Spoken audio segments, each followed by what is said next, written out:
एका प्रोफेसरांनी एक प्रयोग केला. विद्यार्थ्यांच्या हातात बलून्स दिले आणि सांगितलं की आपलं नाव त्या बलूनवरती लिहायचंय आणि लिहून झाल्यानंतर तो बलून कॉरिडॉरमध्ये टाकून द्यायचा आहे.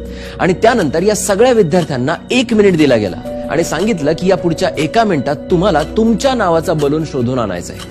आणि गंमत अशी की पुढच्या 1 मिनिटामध्ये एकाही विद्यार्थ्याला स्वतःच्या नावाचा बलून मिळाला नाही. प्रोफेसर म्हणाले की आता मी सांगतो तसं करा. आता तुम्हाला पुन्हा 1 मिनिट दिला जाईल, पण यावेळेस तुम्हाला जो पहिला बलून मिळेल तो बलून ज्याच्या नावाचा आहे त्या विद्यार्थ्याकडे तुम्हाला तो सोपवायचा आहे.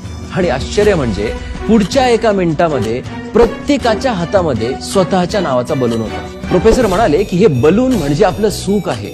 जर तुम्ही फक्त स्वतःच्या सुखाचा शोध घेत राहिलात तर ते तुम्हाला कधीच सापडणार नाही, पण जर तुम्ही दुसऱ्याच्या सुखाची काळजी घेतली तर तुमचं सुख तुमच्यापर्यंत नक्की पोहोचणार. शेवटी इतकंच सांगेन, खरं सुख हे देण्यात आहे.